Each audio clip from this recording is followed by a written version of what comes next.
मी श्रद्धा टपाल. टिडवा न्यूज मध्ये आपलं हार्दिक स्वागत. चला पाहूयात आजच्या काही ठळक घडामोडी. बल्लाणी, उंबरणी, मोहिली परिसरात मोठ्या प्रमाणात अनधिकृत चाळींच्या बांधकामांचा सुळसुळाट.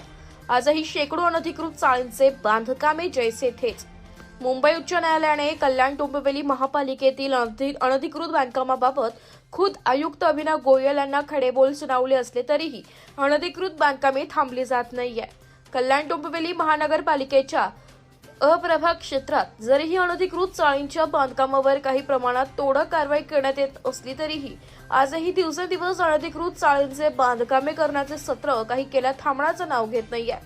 परिणामी अप्रभाग क्षेत्रात आजही मोठ्या प्रमाणात अनधिकृत बांधकामे मोठ्या संख्येने सुरूच असल्याचं निष्पन्न होत आहे.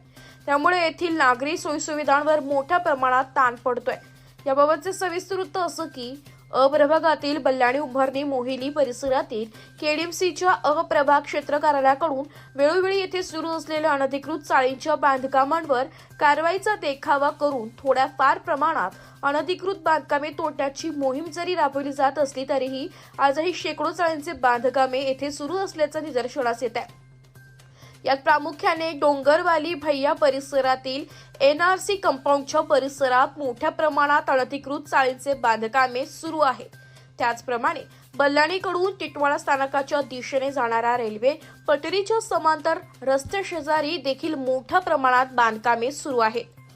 तसेच मोहिली रोड परिसर, मोहिली रोडवरील क्रिकेटचे मैदान परिसर, उंबरणी रोडवरील राजेश्वरी बिल्डिंगच्या मागे, तसेच पिंक सोसायटीचा परिसर, उंबरणी रोडवरील बल्लाणी येथील पाण्याच्या टाकीचा परिसर, बडोदा हायवेचा परिसर, बल्लाणी मार्गे नांदप गावांकडे जाणाऱ्या रस्त्यालगत माताजी मंदिर टेकडीवरील दुबे कॉलेजचा परिसर इत्यादी ठिकाणी मोठ्या प्रमाणात अनधिकृत चाळींच्या बांधकामाचा सपाटा सुरू आहे.